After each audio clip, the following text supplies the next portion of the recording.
Hey, what's up, everybody? This is BNJ Productions. I'm Jacob Beatles, and this is Brandon Avery, and we're doing our Week 2 picks today. Starting off, we're going to start off with college football.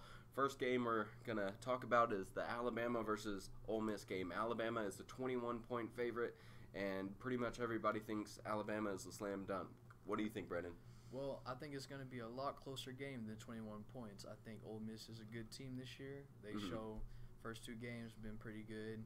I think they're going to give Alabama a closer run than a lot of people Gonna think. try and kind of catch them off surprise, but you can't bet against Alabama with Tua never. and Nick Saban. So yeah, I think we both have Alabama there, Yep. even though Ole Miss will kind of put up a fight. Next game up, we got kind of one of the biggest games of the week. Number 12 LSU versus number 7 Auburn. Both teams show a lot of promise. Two of my teams that I think have a chance to beat Alabama this year. And who do you got here, Brennan? Right here, I have LSU. Really? I like their team. I think it's a good, solid team this year. I think that they can really wreak some havoc in the league this year. Yeah, I think it's going to be kind of a toss-up, but I think it's going to be really close. Auburn is a 10.5-point favorite at home, but I think Auburn does pull off. Jared Stidham, a Stephenville representative from back in the day, and I think he's going to get it done, but it's going to be a really close, low-scoring game, I think. Up next, we got number 17, Boise State versus number 24, Oklahoma State. Oklahoma State is a 2-point favorite. Boise State, a pretty big team out of the non-Power 5 conferences, one of the best out there. And Oklahoma State in the Big 12, of course, not even the best team in their state. Which one do you have here, Brennan? Right here, I have Oklahoma State. Boise State, they always come out. They're always ranked, always high expectations. Boise State always disappoints every year, except for maybe a few years. Yeah. I think Oklahoma State is the better team this year. Okay. Well, I got to think probably not. I mean, I think Oklahoma State's a little overrated. They lost a lot of good players. James Washington out of Stanford. We played them back in the day in college football, or not college football, in high school football. And then, I think they lost a lot of people and a lot of talent, and I think Boise State returned a lot. Their coach has a lot of promise, and I think they're going to get a win here. Kind of an upset over Oklahoma State. Next game, we got number 22 USC versus the kind of severely overrated Texas Longhorns. Texas is a 3.5 favorite over USC after USC lost. Sam Darnold played with the Jets Monday night, had a pretty good game starting off. But who do you got here, Brandon? This is a very historical game, has a lot of background in college football. I think USC has it this time. Not as big as stakes as 2006, but Yeah, I think USC has it this time. no doubt has this as an easy win. Texas, I think they've got a lot of work to do. Tom Herman's not as great as everybody thinks he is, and I think USC's going to mop the floor with him. Up next, game day in Fort Worth, Texas. Number 4, Ohio State versus number 15, TCU. Gary Patterson, a lot of hype in this game.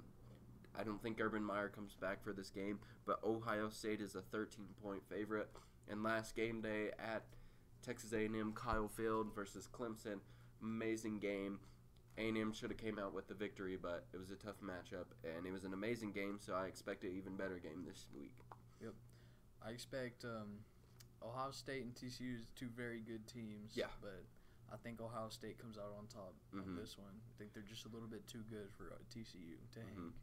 Well, I think the Frogs got this one easy. I mean, they don't have Urban Meyer. They've kind of walked over every competition they've had. They haven't had any competition. TCU, Gary Patterson is always prepared. Doesn't matter what team he has. It's been a while since Trevon Boykin lost Kenny Hill last year. But I think they're going to surprise some people like A&M did against Clemson. But I think without a great coach like they had Dabo Swinney, and Urban Meyer isn't back yet, so I think TCU can take advantage of that and get a sleeper win right here. Up next, we're going to go a little bit of hometown Texas teams for our next 3 picks. First, we've got Houston versus Texas Tech, Red Raiders in Lubbock this week. Houston is a 1.5-point favorite, and what do you think is going to happen? I see Ole Miss as kind of the same level as Houston on talent level, but I think Texas Tech kind of is a lot better than they were the first week, and is a lot better. So I see this as a close game, maybe Houston by a touchdown or a field goal. But I think Houston will pull it out in the end. Yeah, I think Houston's going to win, and I actually think they're going to mop the floor with them. I mean, Houston's a little bit of underrated quite a bit. Ed Oliver, the best football player in college football right now, defensive end. Huge guy, gets money, sacks, tackles all the time. He kind of runs that defense to the core, and I think he's going to destroy this Texas Tech young O-line, and Houston's going to run away with it. Up next, we got a kind of a really kind of quiet game, kind of like Tech and Lamar last week. UL Monroe versus Texas A&M. A&M is a 26.5-point favorite after a huge game versus Clemson. Came short a little bit because of the refs and a little bit of small mistakes by Jimbo and the coaching staff and the players. And I think this is going to be an easy cakewalk for A&M, kind of a practice game for them to get ready for Bama next week. Easy game. Texas A&M all the way this game. Yeah. And then up next, we got a kind of a small, quiet game. Two basketball schools playing each other. Duke versus Baylor. Baylor is a 6.5-point favorite, and it's been a while since Baylor's won 2 games in a row. I think this is going to be one of those games that's not really two good teams, the two average teams, but it's going to be a good game because they're evenly matched. I think so too. This is going to be a fun game to watch. And I think Baylor, the fact that they're at home, is going to get a win in Waco and kind of show some people, hey, we're 3-0 so far, but I think Baylor will do pretty good this week. Yeah. Good game right there. And all right, we're moving into the NFL now. Last week was all full of crazy surprises. Me and Brandon got loads of picks wrong just because things took us by surprise. Fitzpatrick showing some Fitz magic now and a lot of crazy things like that. Game 1, we've got the Panthers versus the Falcons, a game in Atlanta. The Falcons are a 6-point favorite, and it's Sunday morning, early, 12 o'clock. And who do you got here, Brandon? Right here, I have the Panthers. I think that they're really good this year. I liked what I saw when they played Dallas. I think Cam Newton is back for revenge this year. I think he's going to do pretty good. What did you see? Because what I saw was 2 teams last week that were hot garbage, and one of the teams had to win. I saw Cam Newton. He's pretty good. I think the Falcons, they had a lot of struggles. I think both these teams should be worried, the Falcons and the Panthers, even though the Panthers got a win. But both teams were really sloppy week 1. They had a lot of troubles. But I think Matt Ryan and the squad gets it together. And I'm a pretty big fan of the Falcons this year. I don't know if they can get back to where they were, but I'm not very high on the Panthers until they get a quality receiver step up. All right. Next game, we've got the Houston Texans versus the Tennessee Titans in Tennessee. Houston is a 2.5-point favorite.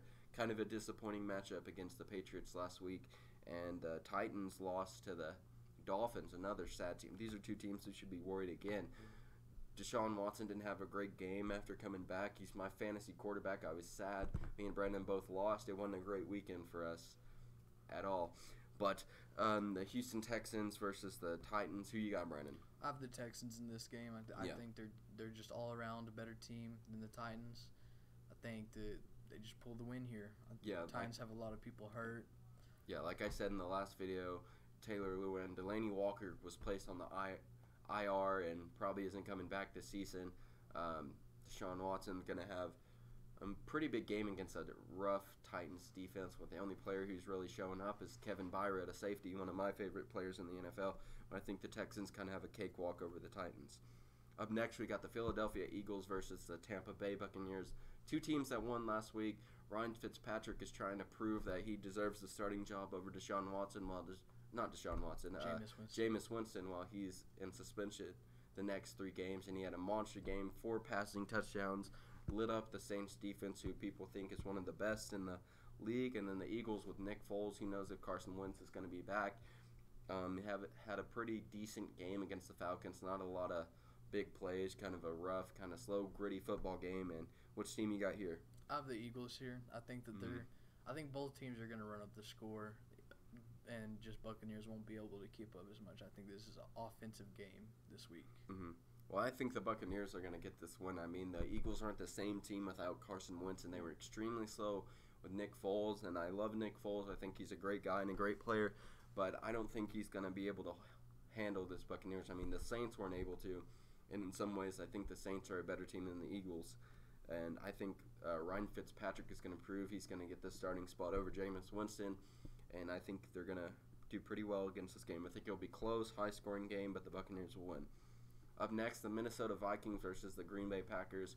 2 of the teams who are supposed to win the NFC North, but who knows what's going to go on with the Bears. The Bears put up a pretty close score, and if it wasn't for Aaron Rodgers, and Aaron Rodgers is actually sitting out this game, so I'm pretty sure Green Bay is still 1-point favorite, but I think the Vikings, with with Kirk Cousins now and their monster defense and a lot of good players, Adam Thielen, Stephon Diggs, they're going to do pretty well. Dalvin Cook's back. I think they're going to win this game versus the Packers relatively easy without Aaron Rodgers. I think it'll be a good game without Aaron Rodgers. I'd love it so much more if Aaron Rodgers was there. I think it'd be a really great game, but I have to agree with you there. I think the Vikings are going to pull the win out on this one. Okay, and up next, the lossless Browns versus the New Orleans Saints, who lost, like I already said, to the Buccaneers last week, but the Browns tied it up with the Steelers in overtime, and they had a lot of high spots and they had a lot of low spots. And I don't know what's in store for Tyrod Taylor this week versus the Saints, but I think the Saints are going to get a win, trying to humble these small Browns, and who knows what's going to happen. I have the Saints here too. I think Saints are just too good of a team for the Browns. Well, the Pittsburgh Steelers should have been too good of a team for the Browns too. So I mean, you can never know what's going to happen. Okay, and up next we got a little later game at the New England Patriots versus the Jacksonville Jaguars. My kind of game of the week. 3:25 in Jacksonville. Jacksonville is a point favorite, and Tom Brady and the Patriots did an amazing game against the Houston Texans, and they don't even need a good receiver to win. It's just whoever is out there, Tom Brady will throw you the ball. He can make me and Brandon amazing receivers for all he cares. And then the Jaguars defense did great against the Giants and kind of held Saquon Barkley except for that one run for a touchdown, and they did a good job. Blake Bortles had a couple mistakes, but other than that, they played really well. And I think the Patriots are going to win this because the way they showed how they had their game plan against the Texans and shut their amazing offense down easily. I think they're going to do the same thing for the Jaguars because Leonard Fournette is a little questionable, and who knows how that's going to be. I think the key to this week is Jacksonville's defense. If Jacksonville has a great week on defense, almost needing to have a perfect week on defense, I think Jacksonville has this in the bag. But I don't think that'll happen. The Patriots are too good of an offensive team. Bill Belichick's too smart. I think that this is going to be a close game, but I think it's the Patriots this week. Yeah, I think so too. Finally, we got two more games. Sunday Night Football, New York Giants versus the Dallas Cowboys in the Jerry Dome. Dallas is a 3-point favorite, and both teams were kind of sad last week after rough losses. Who do you think got the win here, Brendan? I'm going to say the Dallas Cowboys got the win here just because I love the Cowboys. I think Giants are a really good team with Saquon, Odell, not Eli. They got a good quarterback, they'd be an elite team, but not yet. Yeah. Well, I'm going to have to say the Giants because until the Cowboys prove that they know how to use their receivers in Allen Hurns and Michael Gallup, if Dak Prescott doesn't step up his game, it's going to be a terrible year for the Cowboys. I'm not very high on Dak Prescott right now. I think he's disappointing a lot of fans, and I think Zeke's got a lot of work to do, and I'm not very high on this Cowboys offense. I love the defense. I think they did a great job if it wasn't for Cam Newton, and I think the Giants are going to get this win, and until Dak Prescott figures out what he's going to do, then it's going to be a no-show for the Cowboys. Then they better hand it to Zeke until he figures it out. And then finally, we've got the Monday Night Football game between the Seattle Seahawks and the Chicago Bears, two teams that lost a close game last week.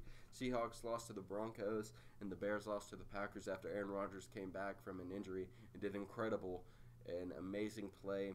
Mitch Trubisky showed his age and was a little off-key a little bit towards the end of the game, but I think they learned from this week, and Khalil Mack's getting better and better. He's worth the money we figured out from Sunday night. Got a pick six and a lot of sacks, and amazing game from him. And I think the Bears are going to pull this out, even though Russell Wilson is one of the best quarterbacks in the NFL.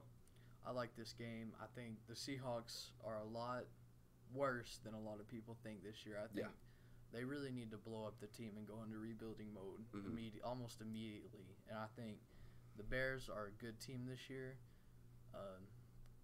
I don't know, playoff good, but I think that they're a pretty good team. They have a young quarterback, so maybe not this year going all the way, but I like this team. In a couple of years, definitely, yeah.